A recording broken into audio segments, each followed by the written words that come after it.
Bienvenue dans le bricolage de construction de quai de Dock Edge.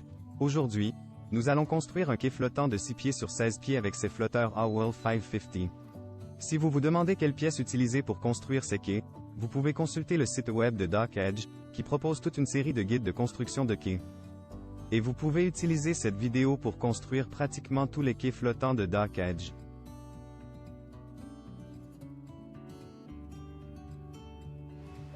Qu'en dites-vous, Brad? Devrions-nous nous y mettre? Allons-y. La première chose à faire est de trouver un endroit large et plat près de l'eau pour disposer le matériel et le bois de base en utilisant le guide correspondant qui se trouve sur le site de Dock Edge. Les quais flottants utilisent des composants étiquetés en bleu ou des points bleus. Les systèmes de quincaillerie Dock Edge sont conçus pour être utilisés avec du bois d'1,5 pouce, la taille minimale des longerons étant de 6 pouces. Dans le cas présent, nous utilisons du bois traité sous pression de 2 par 6 pour les longerons.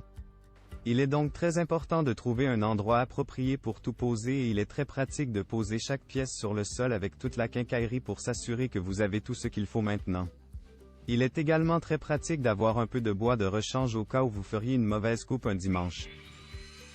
Sur le site web de Dock Edge, vous trouverez des plans que vous pouvez imprimer et emporter avec vous, ce qui est également très pratique. Une fois le bois et les connecteurs disposés, apportez les flotteurs et utilisez-les pour définir le périmètre et aligner tous les longerons. Si vous ne savez pas quel flotteur ou combien de flotteurs utiliser, le guide pratique en ligne contient une formule de capacité de flottaison qui vous aidera à calculer le nombre de flotteurs requis. Pour ce quai de 6 pieds par 16 pieds, nous utilisons 6 flotteurs Howell de 5 mètres. Les petits quais peuvent être plus faciles à construire à l'envers avec les flotteurs sur le dessus, mais les quais plus grands peuvent être trop lourds pour être retournés. Dans ce cas, nous le construisons à l'envers pour ne pas avoir à le retourner plus tard. Premier conseil, une fois les flotteurs en place et centrés, utilisez des vis de terrasse de 3 pouces pour fixer les longerons extérieurs ensemble avant de percer des trous et de boulonner les coins en acier en place. Les vis de terrasse maintiendront les longerons en place tout en permettant de les ajuster facilement s'ils ne sont pas d'équerre. Vérifiez l'équerrage d'un coin à l'autre en suivant un schéma en X, comme indiqué sur le plan. Ces deux mesures doivent être à moins d'1/4 de pouce l'une de l'autre.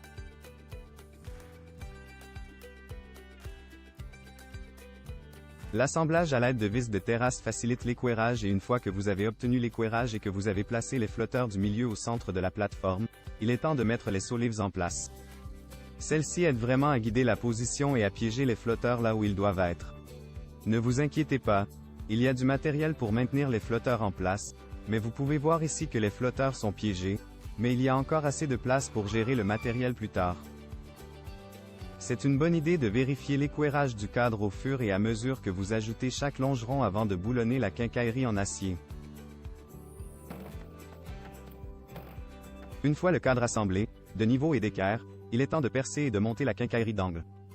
Toute la quincaillerie des quais flottants est en acier galvanisé à chaud ultra robuste d'1/4 de pouce, avec des trous de 9/16 de pouce pour des boulons de carrosserie d'1/2 pouce, le tout conçu pour durer. Pour les quais d'une longueur maximale de 12 pieds, vous pouvez utiliser des plaques d'angle intérieures. Comme celui-ci mesure 16 pieds de long, nous utilisons des plaques d'angle qui se boulonnent à l'extérieur. Deuxième conseil. Si vous utilisez des coins extérieurs, biseautez légèrement le coin extérieur des longerons en bois à l'aide d'une ponceuse. Cela permettra aux ferrures d'angle en acier de s'appuyer sur les longerons. Pour éviter d'endommager une mèche de bois, marquez le centre des trous avant de percer. Lors du perçage, veillez à protéger les flotteurs à l'aide d'une plaque d'appui ou, mieux encore, éloignez le flotteur de la mèche afin de ne pas le percer accidentellement. Chaque coin, tant à l'intérieur qu'à l'extérieur, est équipé de ferrures. Dans le cas présent, nous avons percé 48 trous pour installer 48 boulons de carrosserie.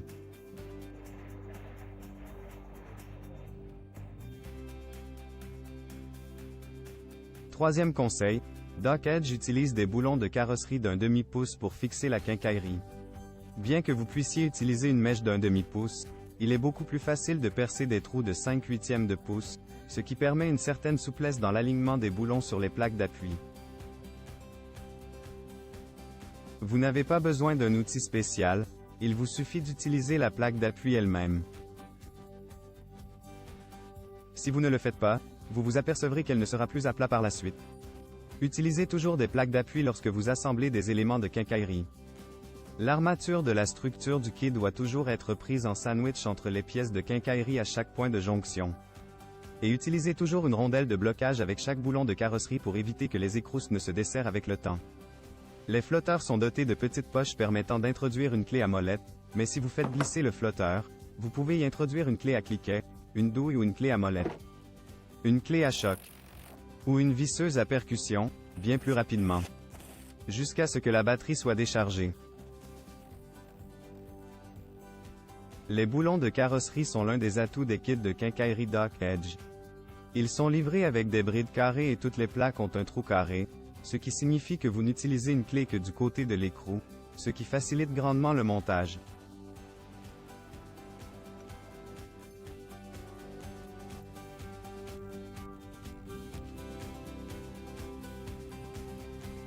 Nous devons nous assurer que le flotteur est au bon endroit au bon moment avant de mettre le quai en place. Une fois la quincaillerie des longerons fixée, montez les flotteurs à l'aide de tire-fond de 4 pouces.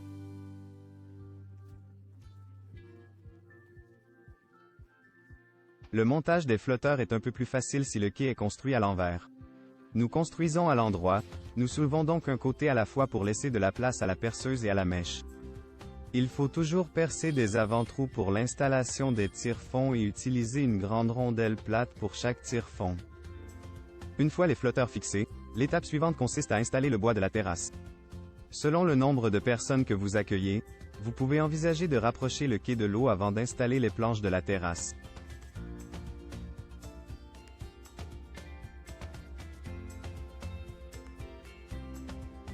Si vous fixez votre quai flottant à un quai stationnaire, il n'est pas inutile de le faire flotter en place et de monter les connecteurs avant d'installer les planches de la terrasse.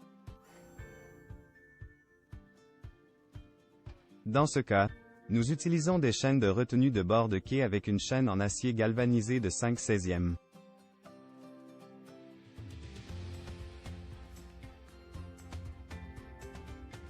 Des vis de terrasse de 2-5 pouces sont idéales pour fixer des planches de 5-25 pouces, mais il faut tenir compte de l'orientation des planches. Les planches de terrasse sont fraisées de manière à avoir une surface de couronnement qui permet à l'eau de s'écouler de la surface de la terrasse. Lors du montage des planches de terrasse sur le cadre du quai, il est recommandé de fixer le chapeau ou la couronne de la terrasse vers le haut. Il y a 3 façons d'utiliser un quai flottant. Si vous le laissez flotter, assurez-vous de le fixer en place à l'aide d'au moins 2 ancres. Positionnez les ancres de manière à ce que la chaîne forme un angle de 45 degrés et laissez suffisamment de mou pour absorber les vagues ou les variations du niveau de l'eau.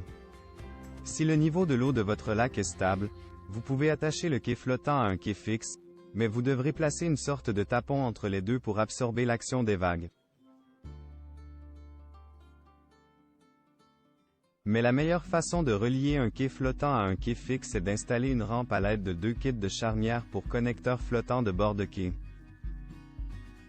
Ces kits fournissent une connexion solide et stable qui permettra au flotteur de monter et descendre en fonction du niveau de l'eau. Vous aurez besoin de 2 kits de charnières, un pour chaque côté de la rampe, et vous aurez besoin de 30 boulons de carrosserie de 2 pouces et demi avec des rondelles de blocage et des écrousses. La longueur de la rampe nécessaire variera en fonction de la hauteur du quai stationnaire et des variations du niveau de l'eau. Dans le cas présent, une rampe de 4 pieds sur 4 pieds utilisant du bois traité sous pression et un kit d'angle intérieur convenait parfaitement. Vous pouvez construire une telle rampe en 3 heures environ. Une fois la rampe construite et les charnières fixées, il ne restait plus qu'à aligner les charnières et à glisser les goupilles en place.